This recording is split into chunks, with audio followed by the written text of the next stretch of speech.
Hi friends, welcome to Vismaya Kudil. So ஒரு 10 நாளா வந்து வீடியோ போடல. அதுக்கு காரணம் வந்து பாத்தீங்கன்னா இதுதான். So ஒரு 10 நாளைக்கு முன்னாடி ஒரு மேஜர் சர்ஜரி வந்து ஒன்னு பண்ணிருக்கோம். அதனால தான் என்னால இந்த வேலையை வந்து பண்ண முடியல. ஈவன் ஒரு கிளாஸ் காஃபி கூட என்னால இந்த கையில ஹோல்ட் பண்ணி குடிக்க முடியல. ஏன்னா அந்த அளவுக்கு ஸ்ட்ரெngth வந்து கொடுக்க வேண்டாம் அப்படினு சொல்லிருக்காங்க. சோ அது மட்டும் இல்லாம நிறைய பேர் என்கிட்ட ரிக்வெஸ்ட் பண்ணி கேட்ட ஒரு வீடியோவோட ஸ்டார்ட் பண்ணனும்னு சொல்லியிருந்தேன். அம்மா வந்து நம்ம வீட்ல வந்து பாத்தீங்கன்னா எனக்கு ஹெல்ப்புக்கு வந்து வந்திருக்காங்க. ஏன்னா என்னால் இந்த வேலையை செய்ய முடியாது அப்படிங்கிறதுனால ஸோ அவங்களோட ரொட்டீன் அவங்களோட க்ளீனிங் அதெல்லாம் வந்து இந்த வீடியோவில் நான் உங்களுக்கு ஷேர் பண்ணியிருக்கேன். ப்ளஸ் வந்து என்ன சர்ஜரி அப்படிங்கிறது வந்து நான் சொல்கிறேன். ஸோ கண்டிப்பாக ஒரு நம்ம அம்மாலாம் செய்கிறப்ப நமக்கு வந்து ஒரு மோட்டிவேஷன் கிடைக்கும்ல, அதே மாதிரி கண்டிப்பாக இந்த வீடியோ பார்க்குறப்போ உங்களுக்கு வந்து ஒரு சூப்பர் க்ளீனிங் மோட்டிவேஷன், ஒரு லேசி டேலேருந்து நீங்கள் கண்டிப்பாக வெளில வரலாம். ஸோ இப்போ வந்து அவங்களோட ரொட்டீன் எப்படி இருக்குது அப்படிங்கிறத வீடியோக்குள்ளே போய் பார்க்கலாம். ஃப்ரெண்ட்ஸ், இது ஆக்சுவலாக வந்து பார்த்தீங்கன்னாக்கா ஒரு ஈவினிங் ரொட்டீன் தான். ஸோ ஈவினிங் அந்த டின்னர் அதுலேருந்து ஸ்டார்ட் பண்ணி மறுநாள் கொஞ்சம் காலையில் எந்திரிக்கிறது வந்து கொஞ்சம் கஷ்டமாக இருக்குது அப்படின்னு சொல்லிட்டு சில ப்ரிப்ரேஷன் ஒர்க்லாம் வந்து பண்ணி வச்சுப்பாங்க. ஸோ அது வந்து பார்த்தீங்கன்னாக்கா நிறைய ஆஃபீஸ் கோயர்ஸ்க்கும் ரொம்ப குழந்தைங்கள ரொம்ப ஏர்லியாக அனுப்புகிறவங்களுக்கும் ரொம்ப யூஸ்ஃபுல்லாக இருக்கும். அந்த மாதிரிலாம் வந்து நம்ம பண்ணி வச்சுட்டோம் அப்படின்னா. ஏன்னா அங்கே வந்து பார்த்தீங்கன்னாக்கா கொஞ்சம் ஒரு 6:30 6:40 அந்த மாதிரி தான் வந்து எந்திரிப்பாங்க கும்பகோணத்தில். பட் இங்கே வந்து 7:55க்கு விஷ்மியாக்கும் ஸ்கூல் பஸ் வந்துடும்.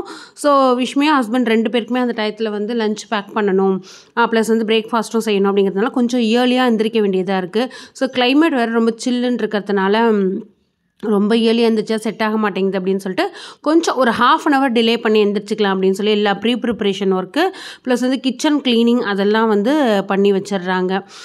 ஸோ நானுமே வந்து இந்த மாதிரி தான் வந்து பண்ணி வச்சுப்பேன். எனக்கு ரொம்ப சீக்கிரமாக எந்திரிக்கிறதுனால கிச்சன் க்ளீனிங்கும் அந்த ப்ரிப்ரேஷன் ஒர்க்கும் வந்து பண்ணலாம் அப்படின்னு சொல்லிட்டு அதுக்குன்னு எல்லா ஒர்க்குமே வந்து அதாவது வெஜிடபிள்ஸ் எல்லாமே வந்து கட் பண்ணி வச்சிடுறோம் அப்படின்னாக்கா அது அதில் இருக்கிற அந்த ஸ்ட்ரென்த் எல்லாமே வந்து போயிடும் அப்படின்னு சொல்லிட்டு எல்லாத்தையும் அந்த மாதிரி பண்ண மாட்டேன். கீரை அந்த மாதிரி ஐட்டம்ஸ்லாம் வந்து பண்ணி வச்சுடுவேன்.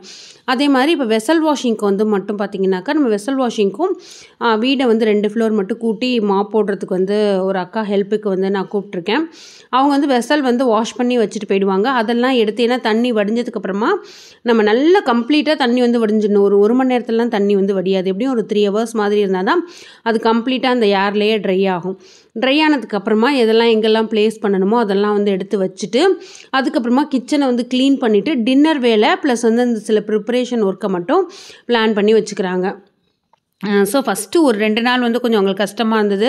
எப்படி எந்திரிக்கிறது, ஒரு 5:30 அந்த மாதிரி டைம்லலாம் எந்திரிக்கிற மாதிரி இருந்துச்சு.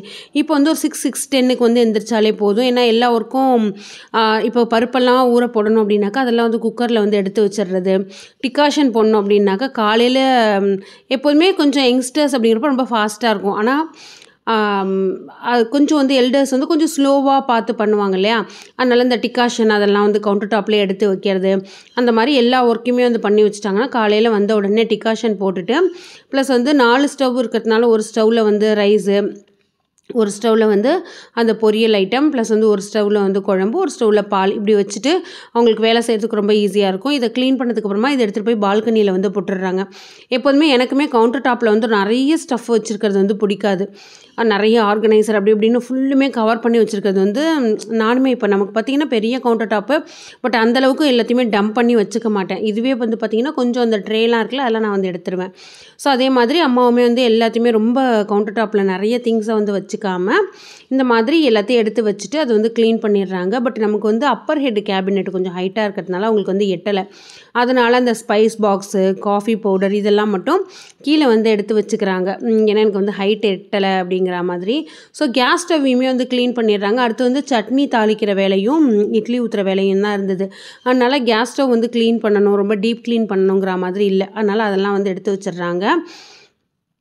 ப்ளஸ் வந்து இதில் வந்து பார்த்திங்கனாக்கா இந்த பாலக்கீரை வந்து வாங்கியிருந்தோம். ஸோ அதனால் அதை மட்டும் அந்த கம்ப்ளீட்டாக கட் பண்ணிவிட்டு ஆனால் வந்து உங்களுக்கு வாஷ் பண்ணக்கூடாது. ஏன்னா வாஷ் பண்ணோம் அப்படின்னாக்கா ஒரு மாதிரி அது தண்ணியோடு வந்து கோத்துக்கும் குழப்பாயிடும் அப்படின்னு சொல்லிட்டு அதோடய வேர் வந்து நல்ல ஃப்ரெஷ்ஷான கீரைங்கிறதுனால நிறைய மண்ணாக வந்து இருந்தது. அந்த மண் அப்படியே வந்து அந்த அப்படியே செடியை வந்து பிடுங்கி கட்டு போட்டு கொடுத்துருந்தாங்க.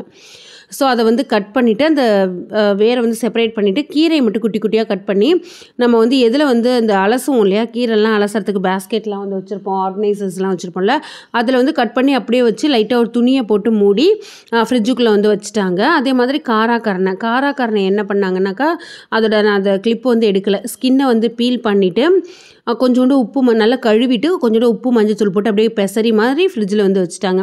மறுநாள் காலையில் ஒரு 1/2 அன் ஹவர் கூட ஆகலை இந்த வேலையெல்லாம் வந்து முடிச்சுக்கிறதுக்கு. ஸோ அது மட்டும் இல்லாமல் இந்த வீடியோ வந்து போடலை அப்படின்னு சொல்லி கேட்டிருந்தீங்க. ஆக்சுவலாக நான் வந்து எனக்கு சர்ஜரி முடிஞ்சு வந்து பார்த்தீங்கன்னாக்கா ஒரு 10-12 நாள் ஆகுது. ஆனால் நான் ஹாஸ்பிட்டலுக்கு போகிறப்பவே 3 வீடியோ ஸ்கெட்யூல் பண்ணிட்டு தான் போனேன். எனக்கு சர்ஜரி அன்னைக்கு கூட பார்த்தீங்கன்னா வீடியோ வந்து லாஸ்ட் வீடியோ பப்ளிஷ் ஆகிருக்கும்னு நினைக்கிறேன். ஸோ அதுக்கப்புறமா நான் ட்ரை பண்ணேன், பட் என்னால் வந்து கம்ப்ளீட்டாக ஷூட் பண்ண முடியல. ஏன்னா என்னோடய பர்சனல் ஒர்க்கை வந்து நான் பார்த்துக்கிறதே எனக்கு வந்து ஒரு பெரிய சேலஞ்சிங்கான ஒரு விஷயமா இருக்குது. இப்போ கொஞ்சம் கொஞ்சமாக ரெக்கவர் ஆகிட்டே வரேன். அது என்னென்னா, நம்ம லாஸ்ட் இயரில் ஒரு 2 இயர்ஸ் பிஃபோர் வந்து எனக்கு ஒரு பெரிய ஆக்சிடெண்ட் வந்து ஆயிடுச்சு. அதில் வந்து கையில் 2 எலும்புமே வந்து கம்ப்ளீட்டாக வந்து உடஞ்சிடுச்சு. அதுக்கான ஒரு சர்ஜரி தான் அது. ஸோ கார சட்னி வந்து அரைக்கிறதுக்கு வந்து பார்த்திங்கன்னா, ஃபஸ்ட்டு தேவையான மிளகாவை எடுத்துட்டு அது நல்ல தண்ணியில் ஒரு 1/2 மணி நேரம் வந்து ஊற போட்டுடணும். ஸோ ஊற போட்டுட்டு நம்ம வந்து இது ஊற வச்ச மிளகாய், ஸோ புளி வந்து ஒரு சின்ன நெல்லிக்காய் அளவுக்கு போட்டு அந்த மிளகாயை போட்டு மேலே வந்து பூண்டு ப்ளஸ் வந்து நார்மலாக சின்ன வெங்காயம் போட்டால் நல்லாயிருக்கும், இல்லை பெரிய வெங்காயம் கூட ஹாஃப் வந்து போட்டுக்கலாம். அந்த மாதிரி போட்டுட்டு நம்ம அரைச்சோன்னா நமக்கு கையில் வந்து கார சட்னி அரைப்பாங்க இல்லையா, அதே மாதிரி டேஸ்ட்டில் வந்து சட்னி ரொம்ப சூப்பராக இருக்கும். ஸோ ட்ரை பண்ணி பாருங்கள். கண்டிப்பாக இந்த மிக்சியில் அரைக்கிறப்ப நிறைய பேர் இந்த பூண்டு சட்னினா கொஞ்சம் கம்மியாக தான் அரைப்போம் கார சட்னி, அப்போ திப்பியாக இருக்குது அப்படின்னு சொல்கிறாங்க. இது மாதிரி நீங்கள் போட்டு அரைச்சிங்கன்னா பெருசாக அதோட பூண்டோட ஹெவியான ஸ்மெல்லுமே வந்து வராது. ஸோ அம்மா என்னோட வெசல்ஸ்லாம் வந்து பார்த்துட்டு சில ஐட்டம்ஸ் வந்து எனக்கும் ஆர்டர் போட்டு கொடு அப்படின்னு சொல்லி கேட்டாங்க. அதுதான் வந்து அவங்களுக்காக வாங்கியிருந்தேன். ஃப்ரெண்ட்ஸ், இப்போ வந்து பார்த்தீங்கன்னா நான் இண்டஸ் வேலியில் 2 புது ப்ராடக்ட் இப்போ இது வந்து ரொம்ப பாப்புலராக இருக்குது, அதுதான் வந்து ஆர்டர் ப்ளேஸ் பண்ணியிருந்தேன். ஸோ நம்ம வீட்டுக்கு வந்து அம்மா வந்திருக்காங்க, எனக்கு இப்போ சர்ஜரி நடந்திருக்கிறதுனால எனக்கு ஹெல்ப்புக்கு வந்து இருக்கலாம் அப்படின்னு சொல்லிட்டு. ஸோ அப்போ அவங்க நான் யூஸ் பண்ணுற வெசல்ஸ்லாம் வந்து பார்த்துட்டு இவ்வளோ ஹெவியாக இருக்கே, இவ்வளோ நல்லா இருக்கே, ஸோ நீங்கள் வந்து எங்கே வாங்கின, அடி பிடிக்க மாட்டேங்குது, பார்க்கவுமே வந்து நல்ல நீட்டான ஒரு ஃபினிஷ் லுக்கில் இருக்குது அப்படின்னு சொல்லி எனக்கும் ஏதாவது வாங்கி கொடு. எனக்கு வந்து குக்கர் வந்து இல்லை, அதுவும் ஸ்டெயின்லெஸ் ஸ்டீலில் வந்து நான் கடையில் வாங்கின குக்கர் அந்தளவுக்கு நல்லா இல்லை, எனக்கு நீ ஒன்று ஆர்டர் போட்டு கொடு அப்படின்னு சொல்லிட்டு குக்கர் வந்து ஒன்று கேட்டிருந்தாங்க. அது மட்டும் இல்லாமல் அவங்களுக்கு வந்து ரொம்ப ஹெவியாகவும் இருக்கக்கூடாது, ஸ்கில்லெட் வந்து ரொம்ப ஹெவியாக இருக்கும். ஸோ அந்த மாதிரி இல்லாமல் அவங்க கொஞ்சம் ப்ரெட்லாம் வந்து டோஸ்ட் பண்ணி சாப்பிடுவாங்க. ஸோ அதே மாதிரி நிறைய சப்பாத்திஸ் வந்து சாப்பிட்றதுனால அதுக்கு தகுந்த மாதிரி எனக்கு ஒரு ப்ராடக்ட் வந்து போட்டு கொடுன்னு சொல்லி கேட்டிருந்தாங்க. ஸோ அதுக்கு வந்து பார்த்திங்கன்னா ஒரு ஸ்டெயின்லெஸ் ஸ்டீல் ப்ரீமியம் குவாலிட்டியில் இருக்கிற ஒரு ஸ்டெயின்லெஸ் ஸ்டீல் குக்கரும் 3 லிட்டர் குக்கர் வந்து போட்டிருந்தேன். அடுத்து வந்து பார்த்திங்கன்னா இது வந்து ஸ்கில்லெட் ப்ளஸ் வந்து தோசை தவா மாதிரி நீங்கள் வந்து யூஸ் பண்ணிக்கலாம். ஸோ நீங்கள் வந்து தனித்தனியாக 2 ப்ராடக்ட் வந்து வாங்கணுங்கிறது கிடையாது, ஒரே ப்ராடக்ட்டில் 2 சைடு வந்து கொடுத்துருப்பாங்க. ஸோ இந்த மாதிரி நீங்கள் பார்த்தீங்கன்னாக்கா 2 சைடுமே, ஒரு சைடு வந்து நமக்கு நார்மலான தோசைக்கல் மாதிரி இருக்கும், அதையே திருப்பி பார்த்தீங்கன்னா தான் உங்களுக்கு சர்ப்ரைஸாக இருக்கும். ஓகே, இந்த மாதிரி நம்ம பேக் சைடு வந்து நல்ல க்ரில் ஐட்டம்லாம் வந்து போட்டுக்கலாம், பிரெட் டோஸ்ட் பண்ணிக்கலாம், அந்த மாதிரி நம்ம வந்து யூஸ் பண்ணிக்கலாம். ஸோ இது வந்து ரொம்ப யூஸ்ஃபுல்லாக இருக்கும் அப்படின்னு சொல்லிட்டு அவங்களுக்காக காமிச்சு அதை வந்து ஆர்டர் பண்ணி நான் வாங்கி கொடுத்தேன். அது மட்டும் இல்லாமல் ஜென்ரலாகவே வந்து அவங்கக்கிட்ட சில அலுமினியம்லாம் இருக்குது, அலுமினியமாக இருக்கட்டும், அதுக்கப்புறமா நான்ஸ்டிக் ஐட்டம்ஸ்லாம் வந்து அந்தளவுக்கு குக் பண்ணுறது வந்து சேஃப்டி கிடையாது. ஸோ எந்த அளவுக்கு வந்து நம்மளோட குக்கிங் டேஸ்ட்டாக இருக்கணுமோ அதே அளவுக்கு ரொம்ப அது வந்து ஒரு ஹெல்த்தியாகவும் இருக்கணும்.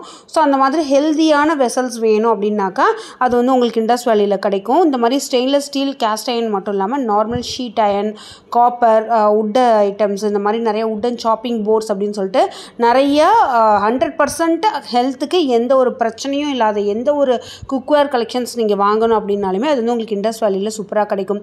இந்த குக்கர் வந்து பார்த்திங்கன்னா ரொம்ப சூப்பராக இருந்தது. ஸோ இது மட்டும் இல்லாமல் இன்னர் லிட் குக்கர்ஸ் கூட வந்து நிறையா இருக்கும். அதோடு சேர்த்து ஹவு டு யூஸ் அப்படிங்கிற ஒரு மேனுவல் கார்டு கொடுத்துருப்பாங்க, வாரண்டி கார்டுமே வந்து கொடுத்துருப்பாங்க. இதோட டீட்டெயில்ஸு, ப்ராடக்ட்டோட லிங்க் எல்லாம் டிஸ்கிரிப்ஷனில் இருக்கும், செக் பண்ணிக்கோங்க. ஸோ நான் வந்து பிஃபோர் நியூ இயர் கிறிஸ்மஸ் ஹாலிடேஸில் வந்து சர்ஜரி வந்து பிளான் பண்ணியிருந்தோம். நான் சர்ஜரிக்கும் போகிறதுக்கு நாளே நிறைய டெஸ்ட் எல்லாம் இருக்குது. ஏன்னா இது வந்து ஒரு மேஜர் சர்ஜரி தான் அப்படின்னு சொல்லிட்டு நிறைய டெஸ்ட் எடுக்க வேண்டியது இருக்குன்னு சொல்லிட்டு சாட்டர்டே சர்ஜரிக்கு நாங்கள் ஃப்ரைடேவே வந்து போயிட்டோம். எனக்கு ரூம்லேயே காலையிலேருந்து இருந்ததுனால கொஞ்சம் ஒரு மாதிரி இருந்தது. அந்த இன்ஃப்ளாம் வேறு போட்டு விட்டாங்க அப்படின்னாக்கா நம்ம வந்து வேறு எங்கேயும் போக முடியாது. அதுக்கு முன்னாடி இந்த மாதிரி டேக் வந்து கட்டி விட்டுருவாங்க நம்ம வந்து பேஷண்ட் அப்படிங்கிறதுனால. ஸோ நான் என்ன பண்ணிட்டேன்னா, எனக்கு ஈவினிங் எங்கேயாவது போகணுங்கிற மாதிரி இருந்துச்சு. அங்கே எஸ்ஆர்எம்லேயே வந்து பார்த்தீங்கன்னாக்கா இந்த மாதிரி சின்ன சின்ன ரெஸ்டாரண்ட் எல்லாம் இருக்கும்.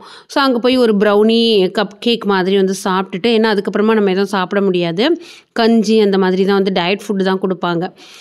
ஸோ சாப்பிட்டுட்டு அதுக்கப்புறமா நான் ரூமுக்கு வந்து போட்டேன். ரூமுக்கு வந்த உடனே அதை போட்டு விட்டாங்க. போட்டு விட்டோடனே ஒரு பேஷண்ட் மாதிரி ஒரு ஃபீலிங் வந்து வந்துருச்சு. ஸோ இன்னொன்று வந்து பார்த்தீங்கன்னாக்கா, எனக்கு அந்த சர்ஜரியில் ஒரு 3 hours 3.5 hours வந்து சர்ஜரி நடந்தது. அது ஒரு சீனாக க்ரியேட் பண்ணி நம்ம எதுவும் போட வேண்டாம் அப்படிங்கிறதுனால தான் அது போடலை. இது சும்மா கேஷுவலாக எடுத்து வச்ச ஒரு வீடியோ தான். ஸோ எனக்கு அந்த ஏதோ ஒரு வீடியோ எடுக்கணும் அப்படிங்கிற மாதிரி ஒரு ஃபீல் வந்துருந்தது. இன்னொன்று எனக்கு கொஞ்சம் அலர்ஜி ஆகிடுச்சு. என்னோடய ஸ்கின் ரொம்ப சென்சிட்டிவ் ஸ்கின் அப்படிங்கிறதுனால கொஞ்சம் அலர்ஜி ஆகிடுச்சு. அதனால தான் நாங்கள் 3 daysக்கு பதில் வந்து ஒரு 5 days ஹாஸ்பிட்டல்லே இருக்கிற மாதிரி ஆகிடுச்சு. ஸோ நம்ம வந்து சர்ஜரியெல்லாம் முடிச்சுட்டு எனக்கு ஒரு 5-6 days இருந்தது. நியூ இயர் வந்து வந்துருச்சு. நியூ இயர் வந்து ஃபஸ்ட்டு செலிப்ரேட் பண்ணலாம் அப்படிங்கிற மாதிரி பிளானில் இருந்தது. அதுக்கப்புறமா என்னோடய ஃப்ரெண்ட்ஸ்லாம் எப்படி கையை வச்சுட்டு எப்படி பண்ணுவீங்க அப்படின்னா, நான் வந்து ஒரு வழியாக ஒரு சுடிதார் போடுற அளவுக்கு வந்து இதை ஃபிக்ஸ் ஆகிட்டேன். எனக்கு எந்த சுடிதார் ரொம்ப லூஸாக இருக்கோ அதை வந்து எடுத்து போட்டுட்டு நம்ம வந்து இல்லைப்பா நம்ம பண்ணலாம் அப்படிங்கிற மாதிரி ஒரு சிம்பிளாக ரொம்ப ஏதோ ஒரு பிளானுமே இல்லை, சடன் பிளான் போட்டு ஒரு சின்ன செலிப்ரேஷன் மாதிரி வந்து பண்ணோம். சடன் பிளான் பண்ணதுனால ஜஸ்ட் வந்து கேக் கட்டிங் மட்டும்தான் வந்து பிளான் பண்ண முடிஞ்சிச்சு. கேம்ஸு அந்த மாதிரி எதுவும் வந்து பிளான் பண்ண முடியல. ஸோ என்னோடய நைபர்ஸு எல்லாருமே இந்த ரோட்லேயே வந்து வச்சு அந்த கேக்கெல்லாம் வந்து கட் பண்ணிவிட்டு சும்மா ஈஸியாரில் ஒரு ரைடு மாதிரி போகலாம் அப்படிங்கிற மாதிரி போய் நியூ இயரை வந்து கம்ப்ளீட் பண்ணோம். ஸோ இனிமேல் ஓரளவுக்கு உங்களுக்கு வந்து ஃப்ரீக்வெண்ட்டாக வீடியோஸ் வரும் அப்படின்னு சொல்லி நான் நம்புகிறேன். Wish you happy new year. இந்த வருஷம் நீங்கள் நினச்ச எல்லாமே வந்து உங்களுக்கு நடக்கணும், எல்லாமே வந்து உங்களுக்கு கிடைக்கணும், இந்த உலகத்தில் இருக்கிற எல்லா சந்தோஷமும் எல்லாருக்கும் கிடைக்கணும் அப்படிங்கிறது தான் என்னோடய ஆசை. ஸோ அந்த மாதிரி வந்து ப்ளஸ் பண்ணிக்கிறேன். So thank you friends, bye. நீங்கள் வந்து எப்படி நியூ இயர்லாம் வந்து செலிப்ரேட் பண்ணீங்க அப்படிங்கிற உங்களோட அந்த செலிப்ரேஷன் எல்லாமே வந்து கமெண்ட்டில் ஷேர் பண்ணுங்கள். Thank you, by.